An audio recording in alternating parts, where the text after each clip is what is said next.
Morning students, welcome to Learners Academy. Good morning. This is the miscellaneous exercise of your chapter number 2 and chapter number 2 is relations and functions. बहुत detail में अपन ने relation सीखे, Cartesian product सीखा, function सीखे, उनकी range और domain निकालनी सीखी। रेंज और डोमेन रिलेशन की भी निकल सकती है, याद रखना, जरूरी नहीं है फंक्शन की निकले। सीखी तो हमने रिलेशन से ही सीखी, फिर फंक्शन भी रिलेशन का एक तरीके से सेट ही है, सब सेट ही है। ठीक है, चलो question number 1, the relation F is defined by this. देखो रिलेशन एफ कैसे डिफाइन है, ध्यान से आप इधर फोकस करो। एफ एक्स की वैल्यू आती है एक्स स्क्वायर जब एक्स की वैल्यू 0 और 3 के बीच में, और एफ एक्स की वैल्यू आती है 3x जब एक्स की वैल्यू 3 और 10 के बीच में। कोई डाउट? मतलब एफ एक्स की दो डेफिनेशन गिवन है, एक डेफिनेशन नहीं है। कितनी डेफिनेशन है? दो। एक बार तो स्क्वायर कर दो, अगर 0 और 3 के बीच में, जैसे 0 है तो 0 का स्क्वायर कर दो, और उसके बीच आगे का नंबर जैसे 1 है तो 1 का भी स्क्वायर कर दो, 2 है उसका भी स्क्वायर कर दो, 3 है उसका भी स्क्वायर कर दो। और फिर जब 3 और 10 के बीच में है, ये तो पहली डेफिनेशन के हिसाब से वैल्यू चल रही है। जब दूसरी डेफिनेशन में मैं गया तो उसमें क्या है, जब 3 और 10 के बीच में है तब x का 3 गुना कर दो। जैसे अगर 3 लिया तो 3 का 3 गुना, 4 लिया तो 4 का भी 3 गुना, 5 लिया तो 5 का भी 3 गुना, 3 गुना, ऐसे चल रही है अप टू 10। और 10 के बाद इसकी डेफिनेशन है ही नहीं, मतलब इसकी डोमेन क्या है, 0 से लेकर 10 तक की इसकी डोमेन है, इसके बाद इसकी डेफिनेशन इस फंक्शन की है ही नहीं। ठीक है ना। अब अपने को क्या चेक करना है कि ये फंक्शन, ये जो रिलेशन है, अभी तो ये रिलेशन है, ये रिलेशन एक फंक्शन है या नहीं है। तो रिलेशन को फंक्शन बनने के लिए एक स्पेशल बात चाहिए होती है, क्या? कौन से रिलेशन फंक्शन होते हैं? वो रिपीट ना हो। एक ऐसा फंक्शन रिलेशन तब बनता है जब उसके ऑर्डर्ड पेयर में कोई भी दो अलग अलग ऑर्डर्ड पेयर का फर्स्ट एलिमेंट रिपीट ना हो। या यूं कहूं कि एक x की fx में, जब x का fx बनाए अपन, तो एक ही x के दो दो fx ना बने, एक ही इमेज बने। ये तो था, each element of set A should have one and one only one image in the set B। तो देखो ध्यान से कि जो भी है, हम तो कुल मिला के दोनों को चेक कर रहे हैं कि फंक्शन है या नहीं है ना। हाँ सुनो ध्यान से, देखो 0 और 3 के बीच में फंक्शन की डेफिनेशन ये है, तो 0 पे ऑब्वियसली 0 का स्क्वायर अलग आंसर आएगा, 1 का स्क्वायर अलग होगा, 2 का स्क्वायर अलग होगा, 3 का स्क्वायर अलग होगा। ऐसा तो है नहीं कि 2 का स्क्वायर दो बार अलग अलग आ जाएगा, 2 का स्क्वायर एक ही बनेगा 4, 3 का स्क्वायर 9 बनेगा। तो 0 और 3 के बीच में तो फंक्शन की एक ही इमेज बनेगी, हर एक पॉइंट पे, हर एक पॉइंट पे एक ही इमेज बनेगी। चाहे से बीच के नंबर भी ले लो, 0 और 3 के बीच में जैसे 1.5 का स्क्वायर कर दिया तो वो भी एक अलग वैल्यू देगा, 2.5 का स्क्वायर कर दिया तो वो भी एक अलग वैल्यू देगा। सेम ऐसा नहीं होगा कि 1.5 का स्क्वायर और 2.5 का स्क्वायर सेम आ जाए, ऐसा तो होगा ही नहीं। समझ में आ रही है बात? या 1.5 के दो स्क्वायर्स हो जाए, ऐसा होगा भी नहीं, एक ही होगा। लेकिन एक डाउट है, देखो आपने अगर गौर किया हो इस फंक्शन में, तो 3 पर दो डेफिनेशन गिवन है, 3 पर ये डेफिनेशन भी अप्लाई होती है और 3 पर ये डेफिनेशन भी अप्लाई होती है। 3 पर दो डेफिनेशन अप्लाई होती है भाई। अगर 3 हो तो मैं एक्स स्क्वायर भी कर सकता हूं, और अगर 3 हो तो मैं 3x भी कर सकता हूं, दोनों चीजें अलाउ कर दी रूल के अंदर मुझे। तो मैं करके देखता हूं। तो यहां से मुझे लगा कि यार डाउट केवल एक 3 पर ही है मुझे, कि 3 पर क्या पता दो इमेज ना बन जाए, क्योंकि स्क्वायर भी करना है 3 गुना भी करना है, तो दो इमेज बन सकती है ना। तो मैं करके देखता हूं। जैसे ही मैंने 3 पर ये फंक्शन अप्लाई किया, f(3) निकाला, तो इस रूल के तहत तो 3 का स्क्वायर हो गया, क्या होता है, और इस रूल के तहत क्योंकि 3 इस रूल में भी आ रहा है तो क्या होता है, 3 इंटू 3। तो भले ही डेफिनेशन 3 पर 2 है, आंसर तो सेम आ रहा है, इमेज तो 9 ही बन रही है। यहां से भी 3,9 ही बनेगी और वहां से भी 3, तो एक एलिमेंट की एक ही इमेज बन रही है ना, तो ये फंक्शन है, ये फंक्शन है।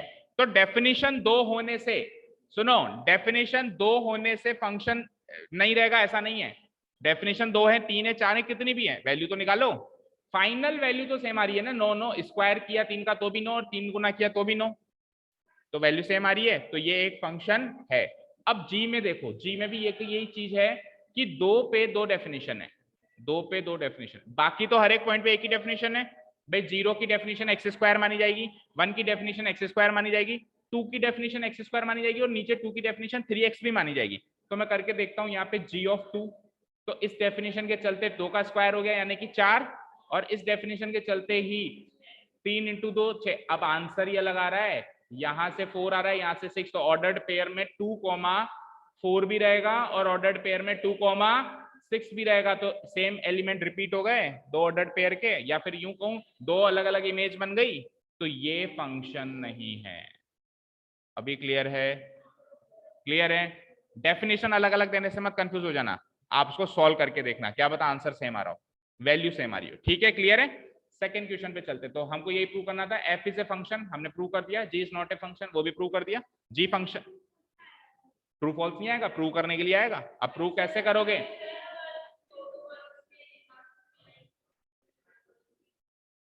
आपको किसने कहा ये बड़ा है? अभी 4 लाइन में तो सॉल्व हो गया, ये बड़ा है। तो ये एक एक मार्क्स में ये क्यों नहीं आ सकता? अरे ये 1 मार्क में क्यों नहीं आ सकता? इसमें आप क्या लिखोगे कि आपने यहाँ पे चेक किया एफ ऑफ 3, तो आया 3 का स्क्वायर 9, और आपने किया एफ ऑफ 3 सेकंड डेफिनेशन के अकॉर्डिंग 3 इंटू 3 9, तो ऑर्डर्ड पेयर यहाँ से भी 3,9 बना और ऑर्डर्ड पेयर यहाँ से भी 3,9। तो मैं लिखूंगा there is only one image of 3 which is 9। दो इमेज नहीं बन रही, तो ये फंक्शन है। ऐसा का ऐसा जब मैं यहाँ करूंगा तो जी ऑफ 2 क्या आया नीचे बोलो, 2 का स्क्वायर यानी कि 4, और यहाँ पे जी ऑफ 2 3 इंटू 2 क्या बना 6। तो ऑर्डर्ड पेयर अगर मैंने बनाया यहाँ से तो 2 के साथ 4 बना, यहाँ पे 2 के साथ 6 बना। तो मैं लिखूंगा there are 2 images of 2, one is 4 and one is 6, तो therefore it is not a function. तो ये 1 नंबर में क्यों नहीं आ सकता? इतना सा तो लिख। एमसीक्यू आएगा, चलो फिर बात अलग है। एम किसने कहा एमसीक्यू है? चलो आगे, चलो आगे चलो। अब फालतू की बातों से टाइम वेस्ट मत करो। एग्जाम में क्या करना है वो आप उधर मैनेज करना, इधर क्वेश्चन समझने आए हो क्वेश्चन समझो। फिर 1 नंबर का आएगा 2 नंबर का आएगा, ये आपकी एग्जाम की टेंशन है आगे की, है ना? पहले बहुत जल्दी आयो। देखो यहाँ पे F X is equal to X square, आपको ये वैल्यू निकालनी है F of 1.1 minus F of 1 divided by 1.1 minus 1। क्या करूंगा मैं? पहले एफ ऑफ 1.1 निकालूंगा, फिर एफ ऑफ 1 निकालूंगा, फिर उसको इससे डिवाइड कर दूंगा। इजी सा क्वेश्चन है। बोलो एफ एक्स अगर एक्स स्क्वायर है तो एफ ऑफ 1.1 क्या होगा? 1.1 का स्क्वायर, और 1.1 का स्क्वायर क्या होता है? 1.21। और एफ ऑफ 1 भी निकालो, एफ ऑफ 1 क्या होगा? 1 का स्क्वायर, 1 का स्क्वायर क्या होता है? 1। अब इसमें वैल्यू पुटअप करो, एफ ऑफ 1.1 की वैल्यू क्या है? 1.21 माइनस एफ ऑफ 1 की वैल्यू क्या है? 1। नीचे क्या करना है? 1.1 में से 1 माइनस करो, 0.1 बचा। 1.21 में से 1 गया 0.21, नीचे क्या है? 0.1 को मैं 0.10 लिख सकता हूँ। तो ये पॉइंट से पॉइंट कट गए, तो 21/10, 21/10 यानी कि आंसर क्या है? 2.1। कोई डाउट? इजी सा क्वेश्चन था, बस वैल्यू निकालनी थी। थर्ड क्वेश्चन की तरफ चलते हैं। थर्ड देखो, find the domain of the function. वापस आ गए अपन उस तरह के क्वेश्चंस पे। देखो डोमेन कैसे निकालेंगे, फंक्शन बताओ क्या है। डोमेन एंड रेंज के क्वेश्चन को बस हम थोड़ा सा सीरियसली लेंगे, बाकी क्वेश्चंस काफी इजी हैं इस चैप्टर के, इस एक्सरसाइज के, हर जगह के। बोलो हाँ, एफ एक्स बराबर plus 2x plus 1 divided bye 8x plus 12। बेटा डोमेन क्या है? अभी अभी आपको बताया, all the possible values of x, जिससे जिससे एफ एक्स रियल बना रहे। भाई आप तो कहोगे सर मेरी तरफ से सारी पॉसिबल वैल्यूज है, कुछ भी डाल लो, लेकिन कुछ ऐसी वैल्यूज भी हो सकती हैं x की जिससे एफ एक्स अनरियल बन जाए। अब आप याद करो, रैशनल फंक्शन सीखा था हमने। रैशनल फंक्शन में डिनोमिनेटर 0 नहीं होना चाहिए, नहीं तो एफ एक्स अनरियल बन जाएगा, क्योंकि ये समथिंग बाय 0 की फॉर्म हो जाएगी। न्यूमरेटर कुछ भी हो, डिनोमिनेटर अगर 0 हो जाएगा तो ये एफ एक्स क्या हो जाएगा? नॉट ए रियल फंक्शन हो जाएगा। क्या हो जाएगा? Not a real function. तो मेरे को ऊपर से मतलब ही नहीं है, कुछ भी रहे ना, भले 0 ही हो जाए ना, क्या फर्क पड़ता है मुझे, मतलब किससे? नीचे वाले से। तो मैं कह सकता हूं कि ये function g of x divided by h of x की फॉर्म का है, where h of x should not be equal to 0। ये सीखा था। तो h ऑफ x क्या है? X square minus 8x plus 12, this should not be equal to 0। इसको फैक्टराइज करो तो 2 नंबर सोचो, जो प्रोडक्ट तो 12 लाता हूं, minus 6x minus 2x, easy है काफी, plus 12 should not be equal to 0। तो x कॉमन आया, x माइनस 6, यहां से 2 कॉमन आया, x माइनस 6। बोलो 12 लिखा हुआ है इसलिए आया। अरे 12 लिखा हुआ है ना, डिनोमिनेटर वाला फंक्शन लिया है ना मैंने। फोकस नहीं कर रहे हो ना, इधर उधर ध्यान है। नॉट इक्वल टू 0, हाँ x minus 6 again common, x minus 2, नजर हटनी नहीं चाहिए जब क्वेश्चन सोल्व हो रहा है, नजर हटनी नहीं चाहिए, नजर हटी सावधानी हटी दुर्घटना घटी, फिर 12 भी नहीं दिखाई देगा जो साफ साफ दिख रहा है, ठीक है।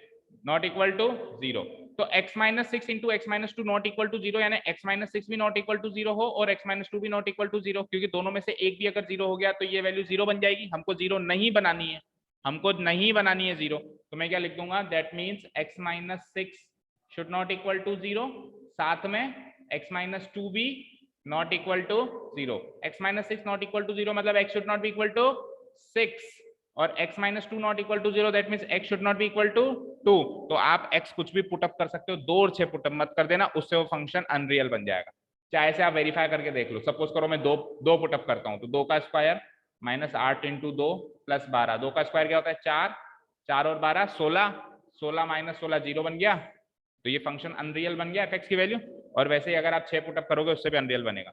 तो मैं क्या लिखूंगा, इसकी डोमेन क्या है, x कुछ भी ले लो, बस 2 और 6 मत लेना। डोमेन क्या होती है, x की सारी पॉसिबल वैल्यूज जिससे fx रियल बना रहे, तो x की सारी वैल्यूज के लिए fx रियल है, बस इन दो वैल्यू के लिए रियल नहीं है, तो इन दो पॉइंट्स को उसकी डोमेन से हटाना पड़ेगा।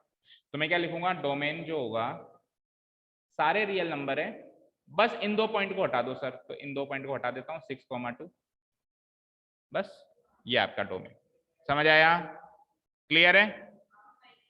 आर तो यानी कि सारे रियल नंबर माइनस ये वाला सेट, माइनस ये वाला सेट, ये वाले सेट में 2 ही एलिमेंट्स हैं 6 और 2, तो 6 और 2 को हटा दो। देखो मैंने करली ब्रेसेस लगाए, करली ब्रेसेस में केवल पर्टिकुलरली इन 2 एलिमेंट की बात हो रही है, अगर मैं स्मॉल ब्रेसेस लगा दूं तो उसमें तो 6 और 2 के बीच के नंबर भी आ गए, वो इंटरवल फॉर्म हो गई, लेकिन मैंने स्मॉल ब्रेसेस नहीं लगाया, मैंने क्या लगाया, करली ब्रेसेस, पर्टिकुलरली इन 2 पॉइंट को हटाना है, बस बाकी सारे आर ले सकते हो, वो उसकी डोमेन हो गई, ठीक है। चले नेक्स्ट क्वेश्चन पे।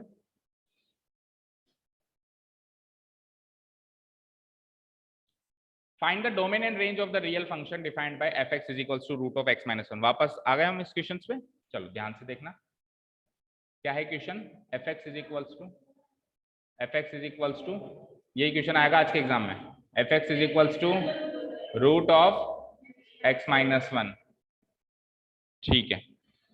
इसका डोमेन और रेंज बताना है। डोमेन क्या होता है अभी अभी बताया है, सारी x की वैल्यूज ले लो, सारी छूट है, बस ऐसी मत लेना जिससे ये अनरियल हो जाए। तो रूट के अंदर नेगेटिव नंबर्स नहीं आ सकते, याद है आपको, रूट के अंदर नेगेटिव नंबर्स आ गए तो ये fx अनरियल हो जाएगा।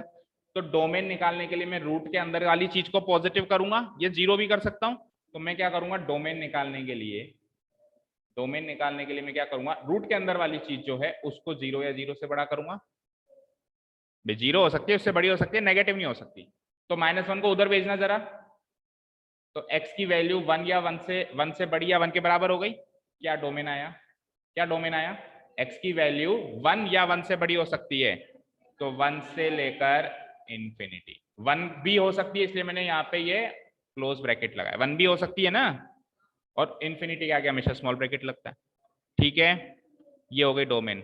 बोलो प्रेक्षा एंड प्रिंसी, आपका नाम क्या है, आपका नाम क्या है, अच्छा ऐसे याद रखेंगे, हाथ में जिसके लगी हुई वो प्रिंसी, फिर सही हो जाएगी, वापस कंफ्यूजन हो जाएगा, चलो ठीक है। हाँ प्रिंसी समझ में आया, डोमेन कैसे निकाली हमने, x की पॉसिबल वैल्यूज निकाली, अब रेंज कैसे निकालेंगे, fx की पॉसिबल वैल्यूज निकालेंगे, रेंज कैसे निकालेंगे बोलो, fx की पॉसिबल, तो हमारे पास अभी तक इंफॉर्मेशन ये है, x की पॉसिबल वैल्यूज की इंफॉर्मेशन है ना हमारे पास, इससे मुझे क्या बनाना है, इससे मुझे वो वाली शक्ल बनानी है, मुझे इसको fx में कन्वर्ट करना है, करने के लिए क्या करना पड़ रहा है चेक करो, पहले -1 फिर ऊपर से रूट, पहले -1 फिर ऊपर से रूट, ठीक है, -1 कर दो दोनों साइड, साइन चेंज कर दें, -1 करते ही कर दें, अरे माइनस के नंबर से मल्टीप्लाई कहा था, मल्टीप्लाई थोड़ा ना कर रहा हूं, एक को माइनस करना और एक से मल्टीप्लाई करना 2 अलग अलग बातें हैं, मेरी बात सुनो, 4 में से 1 माइनस करते हैं तो 3 आता है, और 4 को -1 से मल्टीप्लाई कराते हैं तो -4 आता है, इस वाले केस में साइन चेंज होगा, इस वाले केस में माइनस करने से साइन चेंज नहीं होगा, हाँ हाँ ठीक है। तो x-1 अगर इधर -1 किया है तो उधर भी -1 करूंगा बोथ साइड्स LHS RHS, तो x माइनस 1 की जो पॉसिबल वैल्यू हो गई वो 0 से या 0 से बड़ी हो गई। अब क्या करना है, रूट लगाना है। अब क्या करना है, रूट लगाना है। रूट लगा दो। रूट ऑफ x माइनस 1 की वैल्यू रूट ऑफ 0 से, और रूट ऑफ 0 क्या होता है, 0। तो मैं लिख सकता हूँ 0, और ये तो fx ही है, ये तो fx ही है। दैट मीन्स रेंज क्या आ गई, 0 या 0 से बड़ी। सेट फॉर्म में लिखूं अगर, तो close interval 0 to infinity answer. तो अब मेरे हिसाब से ये मेथड अच्छे से समझ में आ गया होगा, ठीक है। और ये नेवर फेलिंग मेथड है, कभी फेल नहीं होगा, ठीक है ना। 10 क्वेश्चन के लिए 10 नए मेथड नहीं याद रख सकते, एक ये याद रखो, काम हो जाएगा। आपको x को उस फंक्शन वाली शक्ल देनी पड़ेगी, उसको चेंज करने के लिए आपको जो जो करना पड़ रहा है करते जाओ। डोमेन आपको ये सोचना पड़ेगा कि x में क्या लूं जिससे fx रियल बना रहे। दो बातें याद रखो, डोमेन क्या है, सारी पॉसिबल वैल्यूज ऑफ x जिससे fx रियल नंबर बना रहा है, रियल वैल्यू बनी रहे। और रेंज क्या है, आपने डोमेन ले लिया ना एक बार, उस डोमेन की वैल्यू के हिसाब से अब fx की क्या क्या पॉसिबल वैल्यूज बन पा रही हैं। तो आपने डोमेन क्या ले लिया, ये ले लिया आपने डोमेन, ये डोमेन ले लिया आपने। अब इसके हिसाब से fx की क्या पॉसिबल वैल्यूज बन पाई, ये बन पाई, तो ये रेंज हो गई, ठीक है।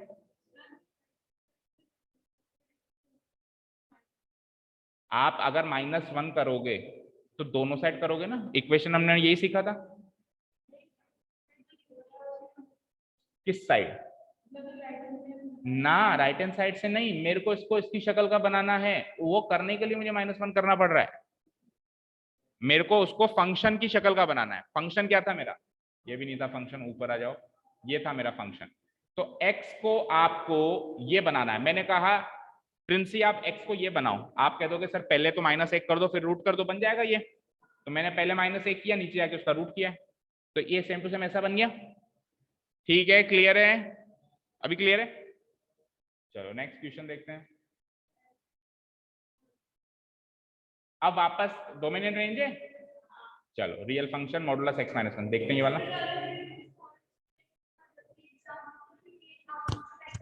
बिल्कुल ऑथेंटिक मेथड है, सीबीएसई गाइड में जाके देखो, सीबीएसई के सॉल्यूशंस में जाके देखो, ये मेथड को ऑथेंटिक बताया गया है। और इवन आपके खुद के एग्जांपल्स देख लेना, उसमें भी ये मेथड है, ठीक है ना। बोलो क्या है, fx is equals to modulus x minus. और कोई इंफॉर्मेशन है अगल बगल की, नहीं।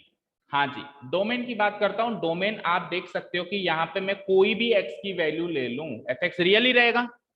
अब थोड़ा बहुत तो एनालिसिस करना पड़ता है ना, x आप 2 ले लो, 3 ले लो, 0 ले लो, 5 ले लो, 2 -2 ले लो, fx रियल ही रहेगा ना। fx जो आंसर आएगा वो एक रियल नंबर आएगा, नहीं आएगा, है ना। पिछले वाले क्वेश्चन में क्या प्रॉब्लम थी बेटा, रूट लगा हुआ था, तो इसीलिए डोमेन पे भी पाबंदी थी। यहाँ पे डोमेन पे पाबंदी नहीं है, कुछ भी ले लो fx रियल रहेगा।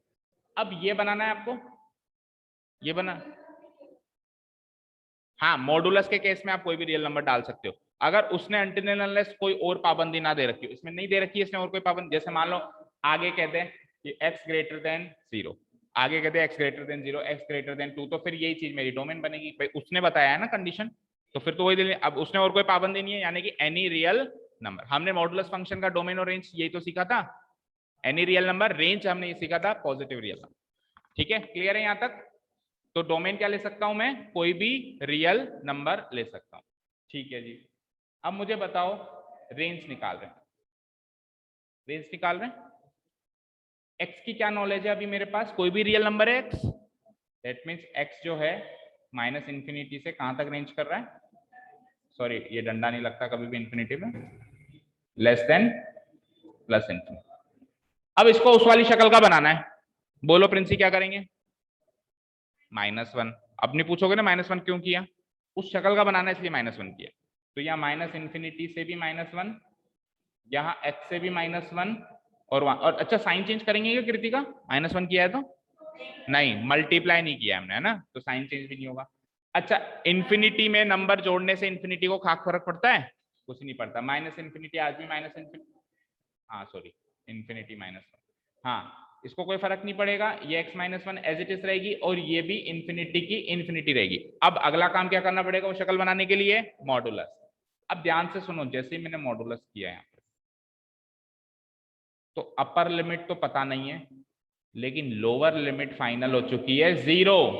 स्क्वायर और मॉडुलस लगाने की एक खास बात है कि लोअर लिमिट 0 हो जाती है, क्योंकि मॉडुलस का आंसर कभी भी नेगेटिव नहीं आ सकता और स्क्वायर का आंसर भी कभी भी नेगेटिव नहीं आ सकता। तो ये माइनस इन्फिनिटी से 0 क्यों बना, कैसे बना, ये बस सोचने वाली बात है, कुछ कैलकुलेशन नहीं है यहाँ पे मैं माइनस इन्फिनिटी का स्क्वायर कर दिया, क्यूब कर दिया तो 0 बना, ऐसा कुछ नहीं है। केवल सोचने वाली बात है कि जैसे ही मैंने मॉडुलस लगाया या स्क्वायर कर देता तो भी यहाँ पे 0 आता। और 0 के साथ ये डंडा भी लगा देना प्लीज, क्योंकि इसकी वैल्यू 0 भी बन सकती है। अरे ये तो एफ एक्स है, ये तो एफ एक्स है क्या, तो एफ एक्स की वैल्यू क्या हो गई 0 या 0 से बड़ी और इन्फिनिटी से छोटी, और एफ एक्स की पॉसिबल वैल्यूज ही तो रेंज होती है, 0 से बड़ी या बराबर या इन्फिनिटी से छोटी। देयरफॉर सेट फॉर्म में बताओ, 0 तो लूंगा ही लूंगा और अपर लिमिट फिक्स नहीं है, फिक्स नहीं है तो ओपन इंटरवल लगाओ आंसर, ठीक है। या फिर यूं भी लिख सकता हूं, देखो ध्यान से, नहीं फिर 0 काउंट नहीं होगा, ऐसे ही लिखना पड़ेगा भाई, नॉन नेगेटिव रियल नंबर्स लिख सकते हो आप, है ना। मैं ऐसे लिखना चाह रहा था इसको आर प्लस, लेकिन आर प्लस में एक प्रॉब्लम है ना, 0 नहीं आता ना, तो आर प्लस भी नहीं लिख सकते, इसको ऐसे ही लिखना पड़ेगा, ठीक है। क्लियर है। नेक्स्ट क्वेश्चन, कहां तक कर लिया भाई, केवल ये डोमेन रेंज के क्वेश्चन समझाने पड़ेंगे, बाकी तो मैं यही समझा दूंगा। बोलो अगला क्वेश्चन क्या है, सिक्स है ना। देखो एक फंक्शन है जिसमें पहला एलिमेंट तो एक्स रखना है, हाँ देखो अभी इधर देख लो, ये एक फंक्शन है जिसके और जिसमें ऑर्डर्ड पेयर लेने हैं आपको, है ना। पहला एलिमेंट क्या लेना है एक्स, और एक्स एक रियल नंबर है, कह रहा है खुद, कोई सा भी रियल नंबर ले सकते हो। दूसरा एलिमेंट क्या लेना है, X square divided by 1 plus x square. जैसे मान लो यहाँ पे मैंने 1 लिया, यहाँ पे 1 लिया, तो आगे क्या करोगे, 1 का स्क्वायर डिवाइडेड बाय 1 प्लस 1 का स्क्वायर, क्या आएगा 1/1, यानी तो 1, हाँ 1/1/2, नीचे 1 + 1 2 हो जाएगा ना, तो ये एक ऑर्डर पेयर बन गया। वैसे 2 लोगे तो अलग ऑर्डर पेयर बनेगा, 3 लोगे तो इस तरीके से ऑर्डर पेयर बनाने हमको।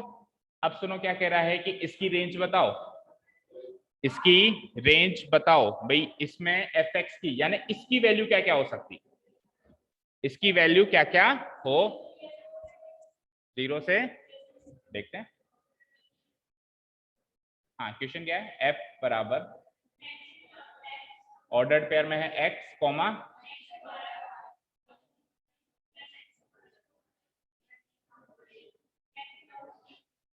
देखो ये जो फंक्शन है अभी सेट फॉर्म में है, अभी किस फॉर्म में, ये सेट बिल्डर फॉर्म में है ना। तो इस फंक्शन को क्या मैं यूं लिख सकता हूं, ध्यान से देखो, ध्यान से देखो, यूं लिख सकता हूं भाई, फंक्शन जब पहले एलिमेंट पे अप्लाई किया तो इमेज ये बनी, तो इसको मैंने रूल वाले फॉर्म में कन्वर्ट कर दिया, जो रूल वाली फॉर्म है, फंक्शन को एक रूल बना के देता है ना ये, उस फॉर्म में कन्वर्ट कर दिया। तो अब पहले वाले तरीके से समझने में थोड़ा ऐसा लग रहा होगा क्या, लेकिन दूसरे वाले तरीके से तो आप डोमेन एंड रेंज निकाल ही सकते हो, ठीक है। तो बताओ क्या निकालना है, इसकी रेंज या डोमेन, रेंज। तो मुझे बताओ यहाँ पे x क्या क्या हो सकता है, पहले x 0 नहीं हो सकता, ऐसा किसने कहा, ये लो x 0 ले लो, 0 का स्क्वायर डिवाइडेड बाय 1 + 0 का स्क्वायर, तो 0/0, तो आंसर एफ एक्स 0 आ रहा है, तो 0 तो रियल है ना।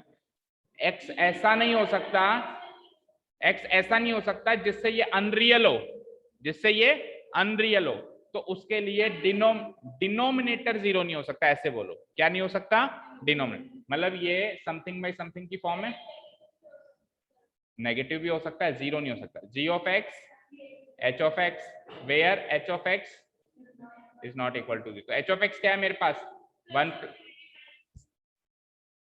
देखते हैं सॉल्व तो करो, 1 + x square should not be equal to 0, 1 को उधर भेजना जरा, तो x square should not be equal to -1।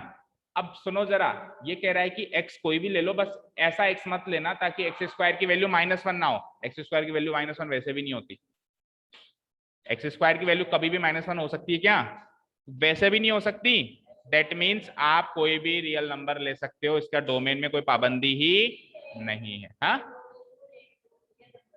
Range तो अब बात करेंगे, एक चीज को तो पकड़ के रखो, डोमेन में इसकी कोई पाबंदी नहीं है। क्यों, एक पाबंदी आई थी, एक पाबंदी आई थी कि एक्स स्क्वायर जो है एक्स स्क्वायर जो है वो -1 नहीं होना चाहिए था, ये पाबंदी उसने बताई थी। अगर मान लो ये +1 कहता तो अभी मैं आगे और कह देता कि सर फिर तो x जो है -1 और +1 नहीं होना चाहिए, तो ये पाबंदी हो जाती है। डोमेन में से 2 पॉइंट हटाने पड़ते हैं हमको। लेकिन उसने क्या कहा, पाबंदी भी उसने ऐसी दी है जो पॉसिबल ही नहीं है। उसने क्या पाबंदी दी है कि एक्स स्क्वायर की वैल्यू -1 नहीं होनी चाहिए। तो एक्स स्क्वायर की वैल्यू -1 वैसे भी नहीं हो सकती है क्या? किसी के भी स्क्वायर की वैल्यू नेगेटिव नहीं हो सकती। दैट मीन्स डोमेन में कोई भी पॉइंट हटाने की जरूरत नहीं पड़ रही है। Domain is equals to any real number. अब बात करते हैं रेंज। तो रेंज क्या है? All the possible values of x। और पॉसिबल वैल्यूज ऑफ fx कैसे निकालते हो? x की पॉसिबल वैल्यूज पुट करके। तो आप खुद सोचो, x की आप अलग अलग रियल नंबर पुटअप करना है आपको। आप कोई भी वैल्यू पुटअप करे जाओ करे जाओ करे जाओ करे जाओ, तो fx भी रियल आता रहेगा। और fx कोई सा भी रियल नंबर आ सकता है, कोई सा भी रियल नंबर आ सकता है ना। fx को मैं 1 भी बना सकता हूँ, 2 भी बना सकता हूँ, 3 भी बना सकता हूँ, 4 भी बना सकता हूँ, 5 बना सकता हूँ। और लेकिन fx को मैं नेगेटिव बना सकता हूँ क्या? ये चेक करो, बोलो। नेगेटिव बना सकता हूँ? बना के देखो। x की एक ऐसी वैल्यू बताओ, x की एक ऐसी वैल्यू बताओ जिससे ये इसकी वैल्यू नेगेटिव हो जाए। भैया एक्स स्क्वायर हमेशा पॉजिटिव रहता है, एक्स स्क्वायर हमेशा पॉजिटिव रहता है। पॉजिटिव में 1 जोड़ोगे तो ये भी पॉजिटिव रहेगा, और पॉजिटिव डिवाइडेड बाय पॉजिटिव भी पॉजिटिव रहेगा। आप अगर जीरो भी ले लोगे, आप अगर जीरो भी ले लोगे तो भी 0 का स्क्वायर और 1 प्लस 0 का स्क्वायर, तो ये 0/1 यानी कि 0, यानी गिरी से गिरी कंडीशन में 0 ला सकते हो, नेगेटिव नहीं ला सकते हो। बोलो रेंज क्या हुई? 0 से लेकर पॉजिटिव इंफिनिटी। 0 तो ला सकते हो, पॉजिटिव इंफिनिटी ला सकते हो। आप इसमें नेगेटिव नंबर नहीं ला सकते, क्योंकि आप ले दे के 0 ही तो पुट करोगे। अच्छा नेगेटिव पुट कर दो, चलो x की कोई नेगेटिव वैल्यू बताओ। -3 का स्क्वायर, 1 प्लस -3 का स्क्वायर। देखो आंसर क्या है? -3 का स्क्वायर 9, और -3 का स्क्वायर 9 और 1 अगेन है पॉजिटिव वैल्यू। तो पॉजिटिव तो सारी आ रही है, और एक 0 आ रही है गिरी से गिरी। ऐसे सोचा करो, ज्यादा से ज्यादा क्या आ रही है, कम से कम क्या आ रही है। तो पॉजिटिव तो सारी की सारी आ रही है। बड़े से बड़ा नंबर लो, 1 करोड़ ले लो, तो 1 करोड़ का स्क्वायर बहुत बड़ा हो जाएगा।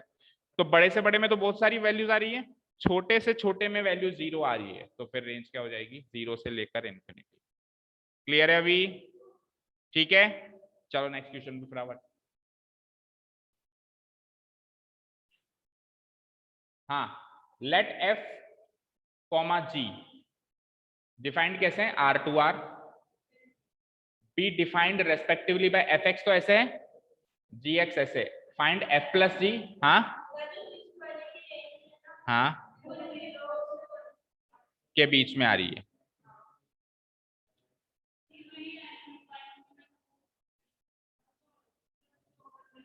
एक मिनट रुको। fx बराबर, बोलना क्वेश्चन क्या है? X square divided by 1 plus x square. X कहां से कहां लाया करेगा बताना जरा? R2R, यानी कि x greater than infinity minus infinity और लेस देन प्लस इंफिनिटी। अब एक्स स्क्वायर उसको उस शक्ल का बनाना है, तो क्या करोगे? पहले एक्स स्क्वायर करोगे। एक्स स्क्वायर क्या हो जाएगा? Greater than equal to 0 and less than infinity, right? यहाँ तो कोई डाउट नहीं है। अब आगे क्या करेंगे? वो उस शक्ल का बने, क्या करें बताओ? सुनो, अगर मैं इसका रेसिप्रोकल करूं, अगर मैं इसका रेसिप्रोकल करूं तो एक्स स्क्वायर का रेसिप्रोकल क्या हो जाएगा? 1/x²। और आपको मैंने बताया था 0 का रेसिप्रोकल क्या होता है? इंफिनिटी, और इंफिनिटी का रेसिप्रोकल क्या होता है? 0। 0 इंफिनिटी का रेसिप्रोकल होता है, और इंफिनिटी 0 का रेसिप्रोकल होता है। तो ये साइन चेंज करने ही पड़ेंगे, क्योंकि इंफिनिटी से बड़ा नहीं होगा, इंफिनिटी से छोटा होगा, और 0 से बड़ा होगा। साइन चेंज करने ही पड़ेंगे ना। हाँ, इक्वलिटी का हटा दो बस, या ना यहाँ पे हटा दो, यहाँ तो लगा रहेगा। ठीक है, यहाँ तो कोई डाउट? अब इसमें एक बार आप 1 ऐड करना, दोनों साइड करना 1/x² प्लस 1, तो इधर भी 0 प्लस 1, और उधर इंफिनिटी प्लस 1। कोई डाउट यहाँ तक? मैं इसको उस शक्ल का बना रहा हूँ, देखो आपको पता नहीं चल रहा शायद, मैं इसको उस शक्ल का बनाने की उसमें कोशिश में हूँ। इधर ऐड करना, इंफिनिटी में 1 जोड़ते इंफिनिटी आएगी, इधर एलसीएम लेना, x² 1 plus x² less than equal to 0 plus 1 1। अब वापस इसका रेसिप्रोकल करना जरा, नहीं वापस मत करो, एक मिनट रुको। x², हाँ सही है ना। अब मैं एग्जैक्टली रेसिप्रोकल कर दूं तो fx बन जाएगा। इस पोजीशन पे मैं एग्जैक्टली रेसिप्रोकल कर दूं तो एफ एक्स बन जाएगा क्या, कर दो। इसका एग्जैक्टली रेसिप्रोकल किया, x square 1 plus x square, बोलो इन्फिनिटी का रेसिप्रोकल अगेन 0 और 1 का 1।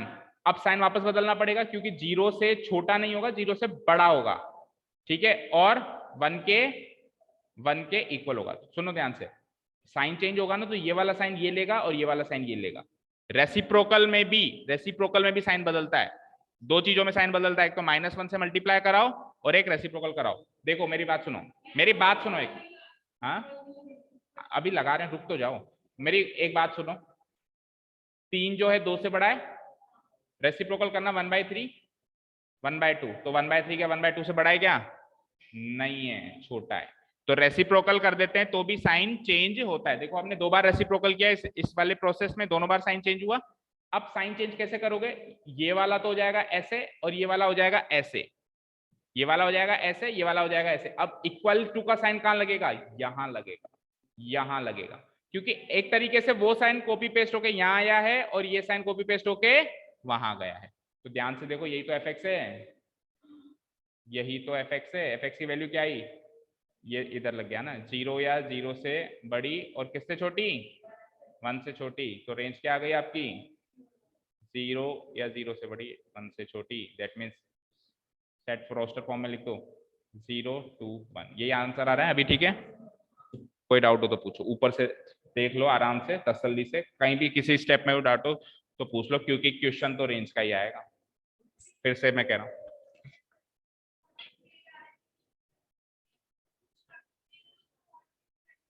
लाके दिखाओ मुझे एक चीज बताओ, खुशी एक चीज बताना मुझे,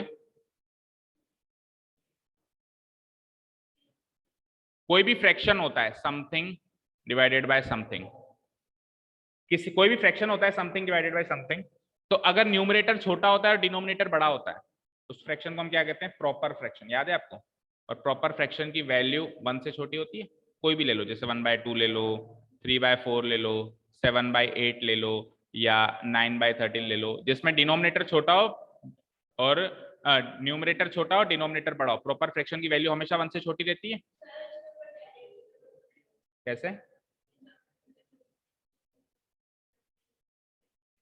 हाँ कर सकते हो, कोई प्रॉब्लम नहीं, जो मैं तरीका बताता हूँ उससे भी कर सकते हो।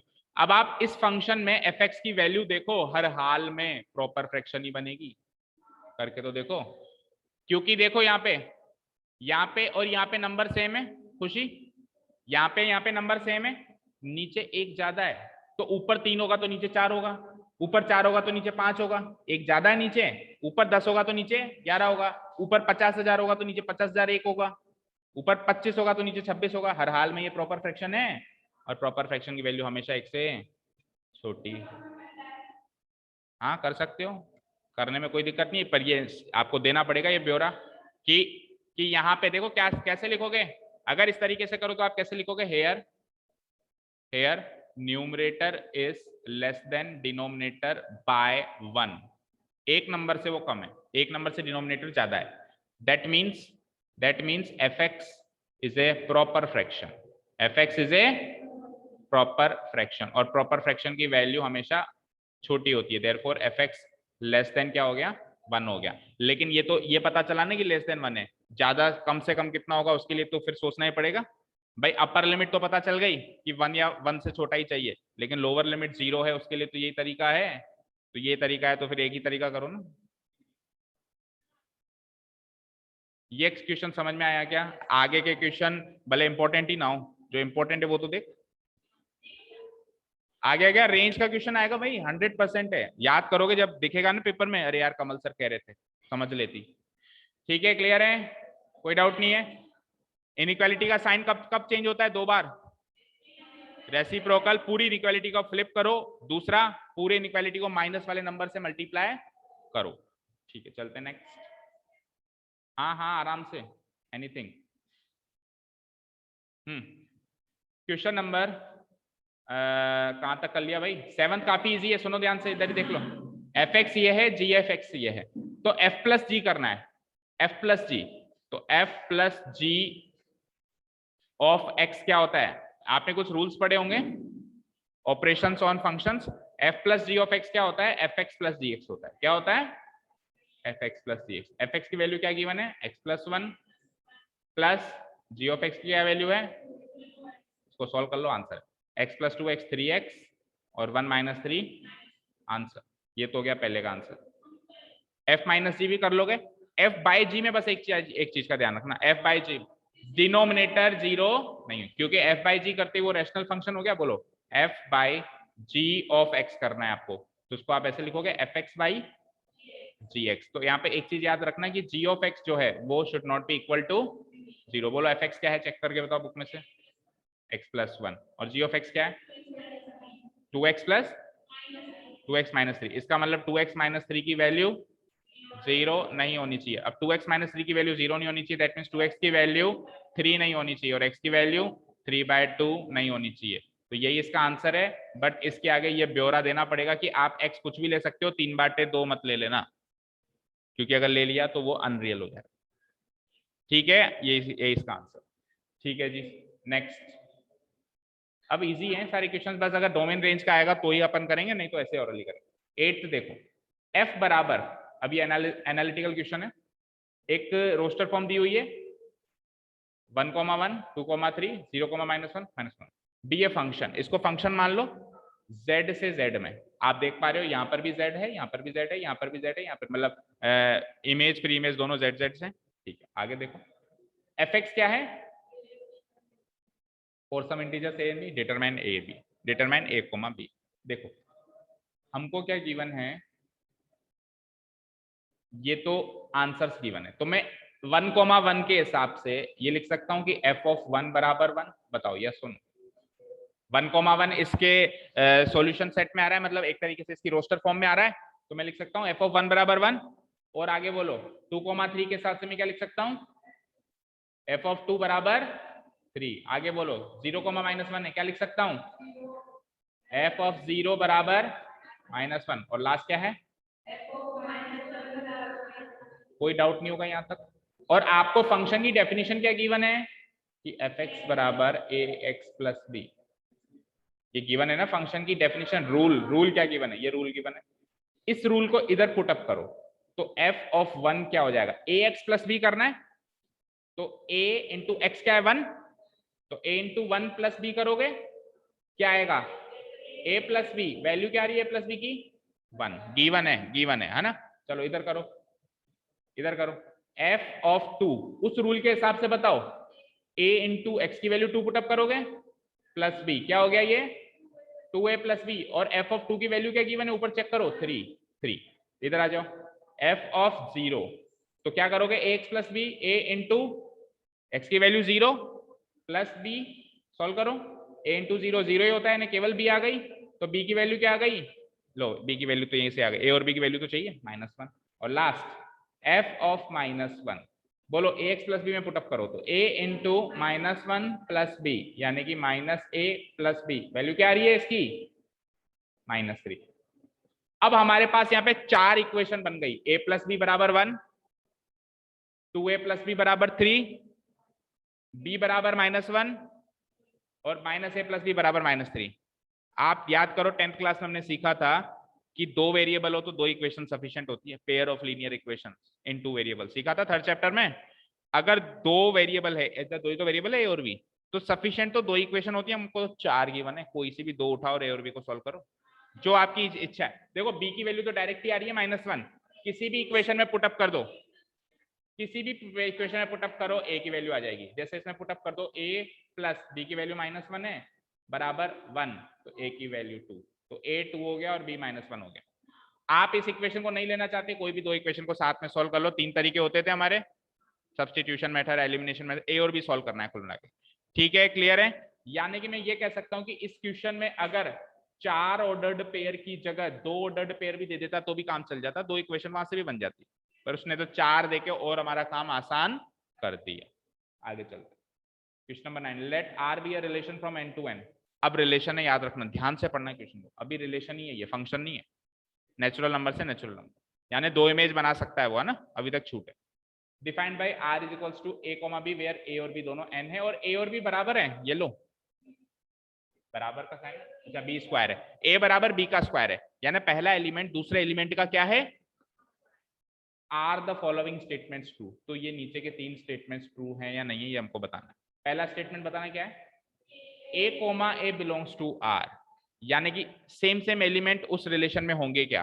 तो सपोज करो मेरे को ये रिलेशन ये भी तो फुलफिल करना है, मुझे ये भी तो फुलफिल करना है। तो सपोज करो मैं यहाँ पे ए की वैल्यू 1 ले लूं, तो 1 बराबर 1 का स्क्वायर होता है, तो यानी कि 1,1 तो उस रिलेशन में आ सकता है, आ सकता है इस रिलेशन वाले सेट में।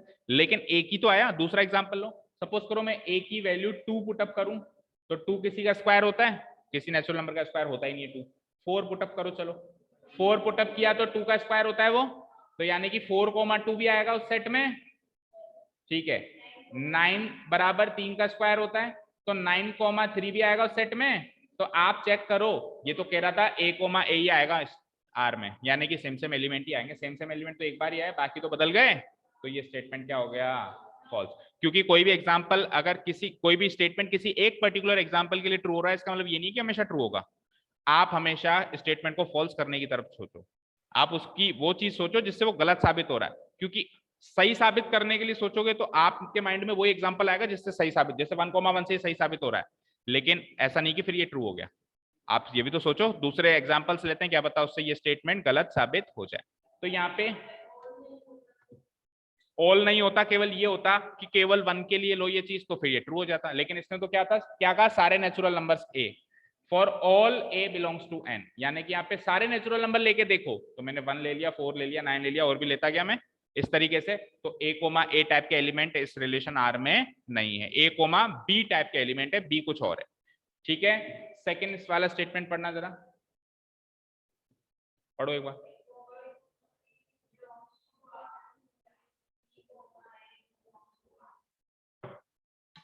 ऐसे पढ़ने के लिए कहा था कि पढ़ के फिर एक दूसरे की शक्ल देखो।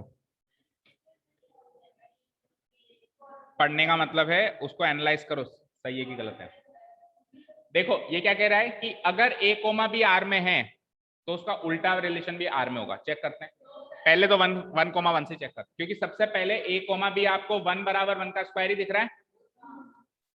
भाई आप इस रिलेशन के पहले एलिमेंट्स बना लो, एक काम करो, फिर उससे सारी चीज चेक हो जाएगी। ए बराबर बी का स्क्वायर करना है, A B natural number, B भी नेचुरल नंबर, पहला एलिमेंट 1,1 ही आएगा, 1 बराबर 1 का स्क्वायर होता है।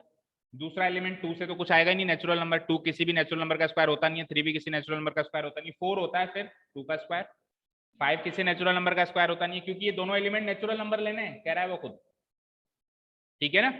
तो आगे फिर 9,3 आएगा इस रिलेशन में, फिर कौन आएगा 16,4, 25,5 and so on, infinite set बनेगा, ऐसे चलता रहेगा, ठीक है। अब सुनो, पहला स्टेटमेंट हमने देखा ए कोमा ए, तो ए कोमा ए तो केवल एक ही एलिमेंट के लिए ट्रू हो रहा है, बाकियों के लिए फेल हो गया, फेल हो गया, तो ये स्टेटमेंट फॉल्स। सारे इसमें से देख लो, अब ए कोमा बी अगर आर में है तो बी कोमा ए भी आर में है, तो पहले को चेक किया हमने 1,1 आर में, तो उल्टा भी इसका 1,1 ही है, वो भी आर में, तो इसके लिए तो ये भी पास हो गया, पहले एलिमेंट के लिए ये भी पास है भी, लेकिन दूसरे एलिमेंट के लिए भी चेक करना पड़ेगा। 4,2 अगर इस रिलेशन में है तो क्या कहीं 2,4 भी है। इसने तो क्या कहा था, अगर ए कोमा बी रिलेशन में हो तो बी कोमा ए भी होना चाहिए, तो 4,2 है ना इसमें, तो क्या अब 2,4 है इसमें, नहीं है।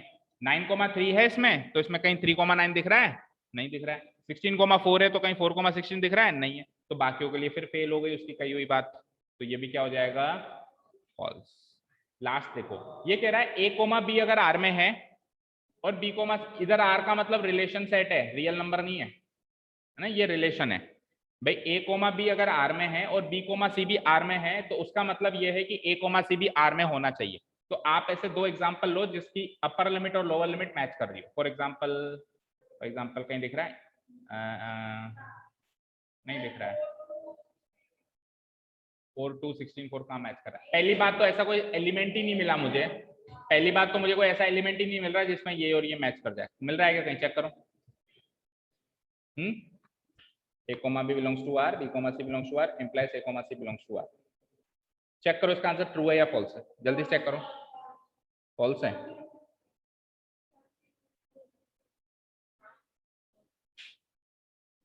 तीनों में फॉल्स है यार, थर्ड वाले में थोड़ा डाउट हो रहा है। a comma B belongs to R, B comma C belongs to R, तो 1,1 है तो 1 कॉमा, अब दूसरा कोई एलिमेंट नहीं मिला, 4,2 है तो 2 कॉमा से नहीं मिला। अरे हाँ, इन दोनों को ले सकते हो ना, देखो इन दोनों को ले सकते हो इस एग्जांपल में। देखो 16,4 बिलोंग्स टू आर है एंड साथ में 4,2 भी बिलोंग्स टू आर है, लेकिन क्या 16,2 बिलोंग्स टू आर है? ये इस टाइप का हो गया ना, A comma B, B comma C, 16,4 4,2 ये दोनों तो आर में है, लेकिन फिर पहले और तीसरे एलिमेंट से जो ऑर्डर्ड पेयर बन रहा है 16,2 वो आर में नहीं है ना, तो यानी कि ये फॉल्स हो। आपको एग्जांपल से ही सोचना है। आपको एक चीज बताऊं, अगर आपको एग्जांपल नहीं मिलता ना तो ये स्टेटमेंट ट्रू होता। बहुत गहरी बात कह रहा हूं मैं। उसने क्या कहा था, तभी तो मैं एग्जांपल ढूंढने में चला गया।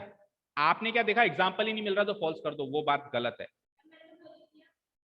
सुनो, ये क्या कह रहा है कि अगर ए कोमा बी आर में है और उसका ऐसा एक और ऑर्डर्ड पेयर मिल जाए कि बी कोमा सी आर में है, यानी ये दोनों अगर मिल जाएं तो ये चीज होगी, अगर ना मिले तो फिर आपने टेस्ट ही अप्लाई नहीं कर पाए, एक्सपेरिमेंट कर ही नहीं पाए ना, मिले ही नहीं तो उस केस में उसको फॉल्स नहीं साबित कर सकते।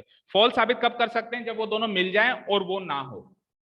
तो ऐसा एग्जांपल मुझे मिल गया, 16,4 आर में है और 4,2 भी आर में है, लेकिन ये दोनों मिलने के बाद 16,2 आर में नहीं है। अब ये स्टेटमेंट फॉल्स है, अब ये स्टेटमेंट फॉल्स है।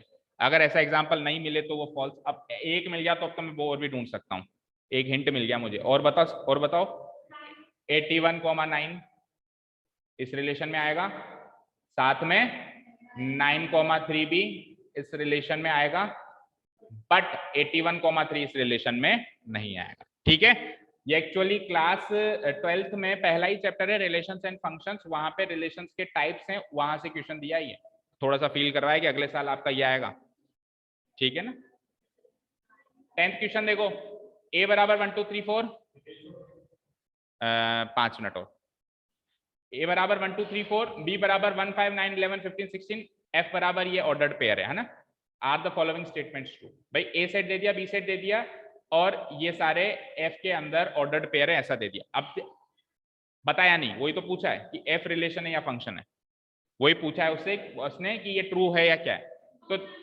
तो देखो आप एक चीज चेक करो, 1, 2, 3, 4, तो 1 भी ऑक्यूपाई हो गया, 2 भी ऑक्यूपाई हो गया, 3 भी ऑक्यूपाई हो गया, 4 भी ऑक्यूपाई हो गया। फंक्शन के लिए क्या चाहिए होता है कि हर एक एलिमेंट ऑक्यूपाई हो ए का, यानी इसका डोमेन क्या हो, पूरा का पूरा ए ही इसका डोमेन हो। तो ए डोमेन तो बन रहा है, लेकिन एक बात और चाहिए होती है कि सेम इमेज नहीं होनी चाहिए। तो आप चेक करो, 2 की इमेज 9 भी है, 2 की इमेज 1, यानी 2 की 2 इमेज बन रही है भाई, 9 भी बन रही है, 1 भी बन रही है, तो ये रिलेशन है, ये फंक्शन नहीं है।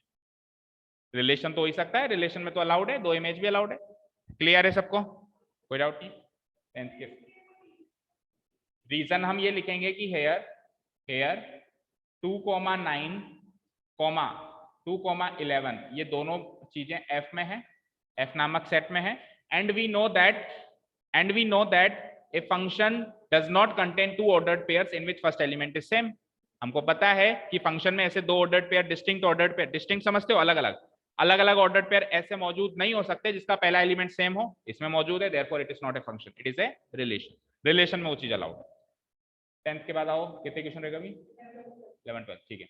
Let F be the subset of Z cross Z. Z cross Z मतलब इधर भी जेड है बहुत सारे और इधर भी जेड हैं, और सबका सबसे मैं कार्टेशियन प्रोडक्ट कर रहा हूं, और उसमें से मैंने एक सबसेट निकाल लिया एफ। तो कोई मुझे बताएगा एफ क्या होगा? बताओ क्या होगा? इतनी सी बात पढ़ के कोई बता सकता है क्या एफ क्या होगा? एफ जेड क्रॉस जेड का सबसेट है। कार्टेशियन प्रोडक्ट का सबसेट कौन होता है? रिलेशन। यहां से मुझे पता चला कि एफ एक रिलेशन, क्योंकि कार्टेशियन प्रोडक्ट का वो सबसेट है। ठीक है, आगे पढ़ो। अब रूल दे रहा है, वो रूल क्या रखना है आपको? A B comma A plus B, यानी 2 नंबर्स का आप प्रोडक्ट करो और यहाँ पे दोनों का जोड़ दो। अच्छा, एक इंफॉर्मेशन हो रही है कि ए और बी दोनों क्या होने चाहिए? इंटीजर्स होने चाहिए, इंटीजर्स होने चाहिए, है ना। Is F a function from Z to Z. तो रिलेशन तो वहां से पता चल गया, पहली बात पढ़ती, लेकिन अब ये फंक्शन भी है या नहीं है ऐसा मुझे साबित करना है, प्रूव करना है। आप ये देखो, सुनो, फंक्शन साबित करने के लिए क्या होता है कि यहाँ पे सेम की 2 इमेज नहीं बननी चाहिए, यही होता है। मुझे एक चीज बताओ, a इंटू बी। आप ये देखो कि क्या ऐसे दो इंटीजर्स मौजूद हैं जिनका प्रोडक्ट तो सेम हो, सम अलग अलग हो। क्या ऐसे दो इंटीजर्स मौजूद हैं जिनका प्रोडक्ट तो सेम हो, मैं सेम प्रोडक्ट तो मैं यहां लिख दूं, लेकिन सम क्या हो, अलग अलग हो।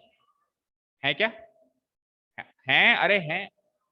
ऐसे दो नंबर सोचने हैं जिनका प्रोडक्ट गुणनफल तो सेम हो, लेकिन उन्हीं दोनों का जब सम करते हैं तो वो सेम ना हो, अलग अलग हो। फॉर एग्जाम्पल 1 इंटू 8 प्रोडक्ट क्या आया 8, और 2 इंटू 4 प्रोडक्ट क्या आया 8।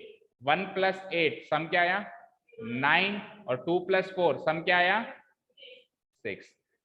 तो ए को अगर मैं 1 और बी को मैं 8 ले लूं, मेरे को यहाँ पे कैसे एलिमेंट्स लेने, ए गुणा बी वाले एलिमेंट्स लेने। तो ए गुणा बी क्या आ जाएगा 8 आ जाएगा, और उधर कैसे एलिमेंट्स लेने, ए प्लस बी वाले एलिमेंट्स लेने। तो ए प्लस बी क्या आ जाएगा 9 आ जाएगा।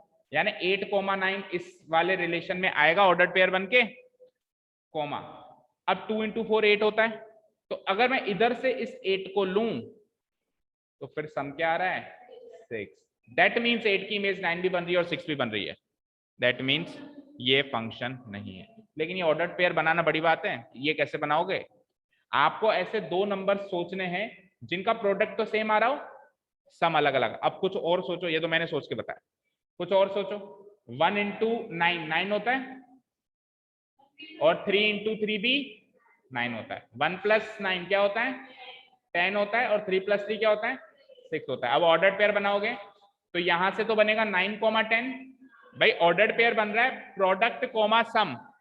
ऑर्डर पेयर क्या बन रहा है, प्रोडक्ट कॉमा सम। ये प्रोडक्ट है और ये सम है, तो 9,16 आएगा इसमें, 9,10 आएगा सॉरी।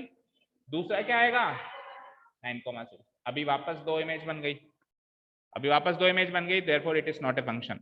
समझ में आया खुशी? लास्ट लेट a बराबर 9 10 11 12 13 f such that a to n, a से लेकर नेचुरल नंबर पे कोई सेट जा रहा है, डिफाइंड एज f ऑफ, ये क्या लिखा हुआ है n is equals to the highest prime factor. Kritika and Pari, क्या प्रॉब्लम है? परी उठ के आ गया हो, जल्दी उठ के आ गया हो, और कल से आप आगे बैठोगे जब तक फर्दर इंस्ट्रक्शंस नहीं मिलते। आगे मतलब ये होता है राइट इन द फ्रंट। आपकी नोटबुक्स तो लेके आओ, लिखोगे कहीं में, कुछ लिखना ही नहीं है, ठीक है वेरी गुड, बैठो, सब माइंड में रिकॉर्ड हो रहा है। और अगला नंबर आपका है ना। मेरे को कोई भी डिस्टर्बेंस नहीं चाहिए क्लास के टाइम में, क्लास फ्री हो जाए उसके बाद जो चाहे वो करो। ए क्या है 9 10 11 12 13, ए में ये 5 एलिमेंट्स। एफ एक ऐसा फंक्शन है या रिलेशन है पता नहीं है, अभी देख लेते हैं। ए टू एन मतलब डोमेन तो होगा ये, और रेंज होगी कोई भी नेचुरल नंबर। डिफाइन कैसे, रूल कैसे कह रहा है कि कोई भी एन क्या है, एन कहां से बिलोंग करेगा, यहां से बिलोंग करेगा, क्योंकि यही तो डोमेन है। यानी इसमें से कोई भी ले लो 9 10 11 12 13, और आंसर में क्या आना चाहिए, उसी नंबर की हाईएस्ट प्राइम फैक्टर आना चाहिए, उसी नंबर का highest prime factor. For example एक एक करके उठाओ, मैं 9 के ऊपर ये अप्लाई करता हूं, तो एफ ऑफ 9 का मतलब क्या हो गया, highest prime factor of N. अच्छा 9 के प्राइम फैक्टर कौन कौन से होते हैं, 9 के फैक्टर 3 होते हैं, तो हाईएस्ट एक ही बना, तो इसका आंसर आ गया 3। चलो 10 के बताओ, तो 10 के फैक्टर्स क्या क्या होते हैं 2 और 5, हाईएस्ट प्राइम फैक्टर कौन सा बना 5, ठीक है। एफ ऑफ 11 खुद एक प्राइम नंबर है, तो 11 का फैक्टर 11 ही बनेगा। 12 के फैक्टर्स बताओ, 6 प्राइम फैक्टर है, और तोड़ो ना उसको, 2 इंटू 2 इंटू 3 प्राइम फैक्टर चाहिए।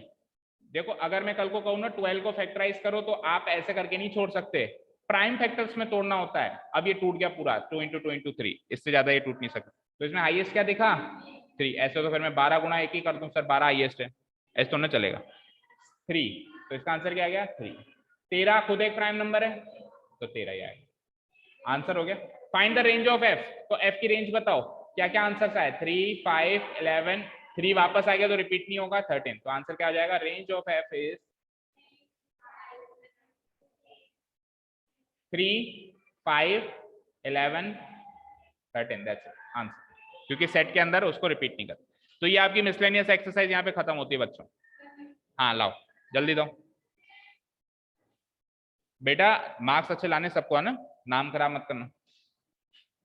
आज के पेपर में मार्क्स अच्छे लाने हैं। मैंने अपनी तरफ से 100% दिया है, सुबह शाम रात दिन जाग के, जैसे भी काम।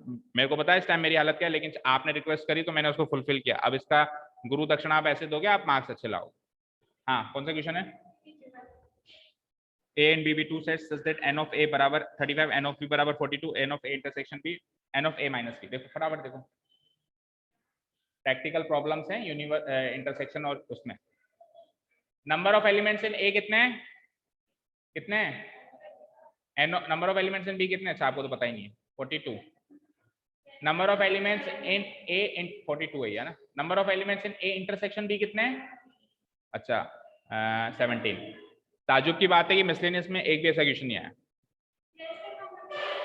चलो ठीक है, अपने को क्या निकालना है? A minus B.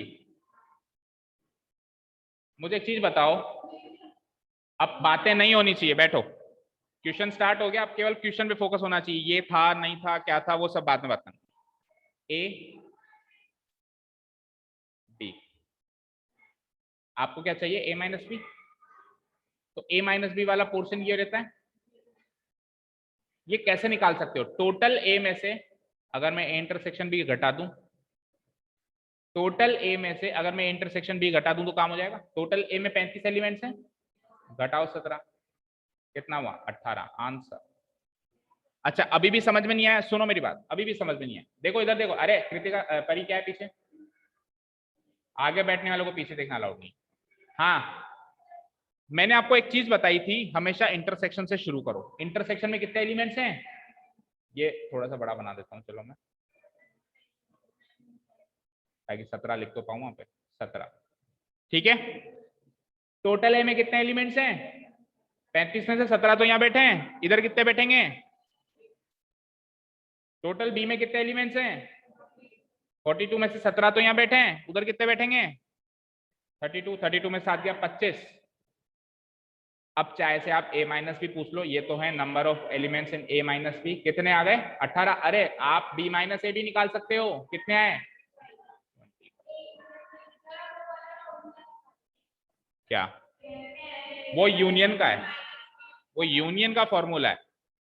आप तो क्या करो, वेन डायग्राम बनाया करो सीधे सीधे, और शुरुआत कहां से किया करो, और फिर उस हिसाब से इन दोनों के हिसाब से बचे हुए एलिमेंट्स निकाल लिया करो, वही आंसर है। सेकंड देखो, let A and B be two sets in the universal set, then A minus B equal to.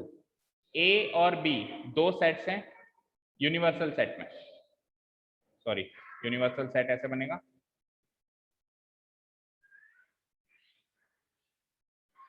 A और बी। जब तक वो ना कहे तब तक हम इसको इंटरसेक्शन कराएंगे। अगर वो कह देता है कि डिसजॉइंट है, तब अपन अलग अलग। कोई बच्चा ऐसे पूछता है कि सर हमेशा आप इंटरसेक्शन क्यों कराते हो? गिवन थोड़ी ना कि इंटरसेक्शन है, हो सकता है अलग अलग हो। तो हम बुरी से बुरी कंडीशन मान के चलते हैं, ये बुरी से बुरी कंडीशन है कि इंटरसेक्शन है, क्योंकि उसमें ज्यादा दिक्कत पैदा होगी, ठीक है ना। तो अगर वो कहते हैं ए और बी डिसजॉइंट सेट्स हैं, तब अपन क्या करेंगे? डिसजॉइंट करेंगे, अलग अलग करेंगे। अदरवाइज हम हमेशा इंटरसेक्शन कराएंगे। ए बी सी का है तो हम तीनों का इंटरसेक्शन कराएंगे। ए बी क्या कह रहा है? Let A and B be two sets in the universal set. A और बी यूनिवर्सल सेट के दो सेट हैं, है क्या? है क्या? दिख रहे हैं? ए और बी यूनिवर्सल सेट के सबसेट दिख रहे हैं। Then A minus B is equal to, A minus B ये वाला पोर्शन है, तो ये तो क्वेश्चन ही अधूरा है, ये किसके इक्वल होगा? आगे कुछ इंफॉर्मेशन ही नहीं है। आप ज्यादा से ज्यादा ये लिख सकते हो कि A minus B is subset of U. भाई ये वाला जो सेट है इस यू का सबसेट है, ज्यादा से ज्यादा ये लिख सकते हो। और तो कोई इसमें इंफॉर्मेशन दी नहीं है, तो मैं बताऊं क्या भाई क्या है माइनस? देखो आगे पीछे कहीं और।